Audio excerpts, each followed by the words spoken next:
So I'm going to talk a little bit about food in the future. And Tim particularly wanted me to say why business as usual is not really an option, i.e. why do we have to change? And the slide I picked for this comes from a recent paper that came out in Nature Climate Change, which was just looking ahead with the way the food system's going at the moment in terms of yield growths and demand growths, and says, what amount of land, what amount of natural resources would we need for a business as usual case? That is CT1. And then they contrasted this with a range of scenarios, but I picked the healthy diets, one where the world eats healthily, where we deal with waste in a sensible way, and where we have some technological innovation in farming that increases yields above the rate that they're going up at the moment. And the key thing to look at, you can spend hours worrying about this table, but if you just look at irrigation water, already we use 70% of the world's abstracted water for agriculture. If we go with a business as usual case, we will need perhaps 120% more by 2050. That is really quite scary. If you look at the greenhouse gas emissions from the agri-food system, already at the moment, agri-food accounts for the more greenhouse gases than any other sector when you include the land use that's associated with it. Livestock emissions is more than the transport sector as a whole. If we go on a business as usual case, then by 2050 we'll be emitting 77% more greenhouse gases. That accounts for our whole 2 degrees of global warming, or 1.96 degrees of global warming by 2050, which is all the world has already said we are signed up to do, beyond which it gets dangerous. So if the agri-food sector by itself is going to emit 2 degrees of global warming, there's no space left for lights, for electricity, for transport, and for all the other things. And of course, this simple model doesn't include anything to do with climate change yet, and that as well is quite scary. I'll come to that in a minute.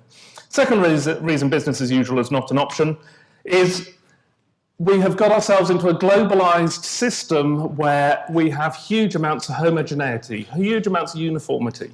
86% of the world's calories come from wheat, rice, maize, plus sugar, barley, soy, palm, and potato.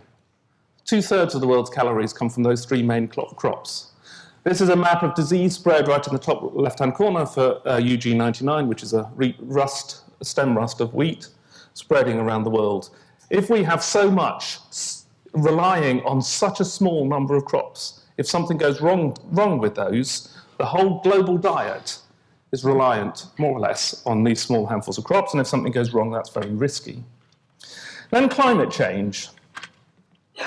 At the moment, this is greenhouse gas emissions. The black dots are what we've been emitting.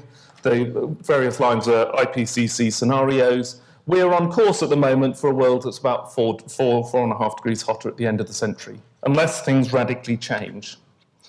And if you think about what a 4-degree world would look like, on average, a 4-degree world is 4 degrees warmer, obviously. But on average, the cooler parts of the 4-degree world will be the seas. The hotter parts of the 4-degree world will be the land. And you can see here, much of the land goes up 5, 6, 7 degrees. That's on average. When you have a heat wave, it might be 11, 12, 13, 14 degrees above average. Day and night, week after week after week. And just imagine any farming system in the world where you're adding that sort of amount of temperature in the hot months. And we know that the weather is changing now. These are just periods of time, 2 periods of time separated by 30 years. You can see the distribution shifting hotter and hotter. We know extreme weather is becoming more and more important. This is a global economic losses graph, but it's a good indicator of how much the insurance industry is paying out in losses, increasing over time. Extreme weather is becoming more common. And we know that extreme weather and climate change between them are going to increasingly hit food production. As you go along through time, from the left-hand bars to the right-hand bars, the number in orange and red, or brown on the screen, is increasing. Those are declines in yields in different parts of the world. The variability as you go through time, this is all IPCC data, as you go through time, the variability in production in any one place is increasing because the weather is getting more variable. So not only do we have yields on average being impacted and going down, we have them becoming more variable too. And we also have the connection. In the old days, we used to think if it's bad in Europe, it'd be good in North America.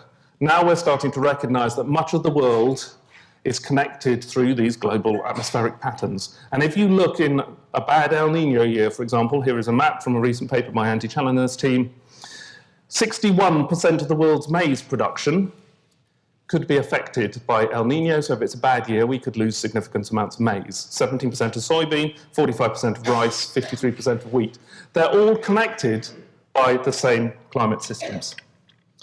And what this means, this is a map on the top left-hand corner of where the world's calories come from.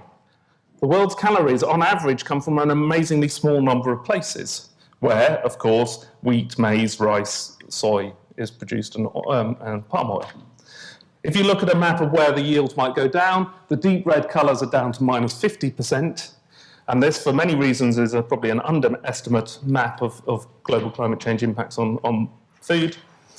You can see that the areas where the most production occurs of calories are also, with the exception of Northwest Europe, likely to be those areas that are hit quite hard. So, I'm going to talk a little bit, I've got 2 minutes, talk a little bit about resilience. So we got a big picture where demand for food is going through the roof. It's probably not possible to supply it for a whole range of different reasons, including we don't have enough water, we don't have enough other things. We know the weather's getting more variable, and all of this puts us in a situation where things look quite difficult. And this is where the concept of resilience comes into play. And I'm an ecologist by background, and in ecology we have these ball-bearing in cups diagrams as a way of explaining resilience. So here we have engineering resilience, 2 systems, 2 ball bearings in cups. If you perturb the ball bearing, you lift it up the rim, the resilience is how long it takes it to get back to the bottom and keep still. And here we have two systems, one with a wider cup, the other with a narrower cup, and these are like a low resilience system and a high resilience system. And of course, we know in farming that you can play with resilience by changing things like the soil, the amount of water you store, the nutrients, the genetics. But there is another important form of resilience, which is ecological resilience, not engineering resilience. And this is the notion that by kicking the system hard enough, rolling your ball bearing hard enough, you can go from one stable state to another stable state. So if we, in the bottom diagram, if we boot the ball bearing hard enough, it ends up in another cup, and it can't go back to the same position. And that might be a high-yielding system transitioning to a low-yielding system with a break in the middle that doesn't allow it to go back the other way. And in ecology, there are huge numbers of examples of where ecological systems have gone from one stable state to another. This is a famous lake example. You put nutrients in the water, it goes all cloudy with algae, they crowd out all of the other life. It's almost impossible for anything else to live there. So until you remove the nutrients, you just cannot get back to the former state. And that's the worrying thing for me as an ecologist about our modern system, is that in that through time we have built a farming system that has become more high yielding and resilient in its own way. But the second diagram down, we know, as in, for example, the Dust Bowl, that poor farming coupled with bad weather led to a collapse in the soil system, which even now, 80 years on, has led to lower yields in the Midwest.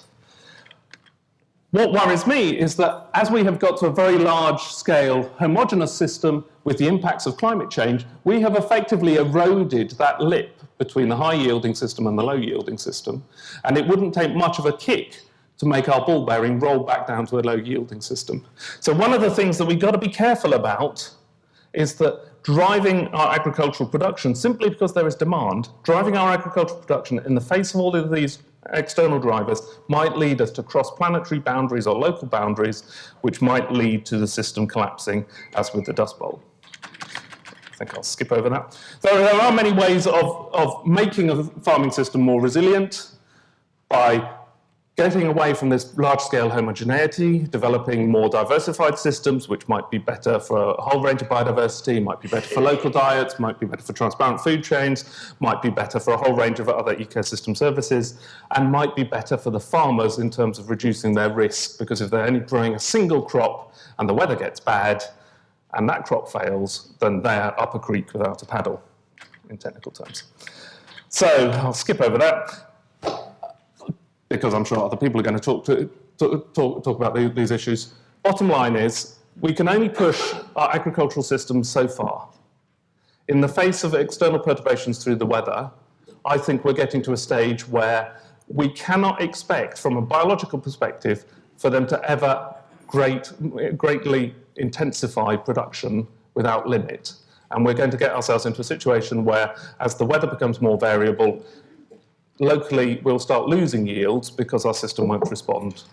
And it will be good for us from a diet perspective, it will be good for us from a general ecosystem service perspective in a whole range of different ways to get out of this model that the only way to do agriculture is to create lots and lots and lots and lots and lots of calories out of very few crops that we can waste, overconsume, throw away and degrade the environment.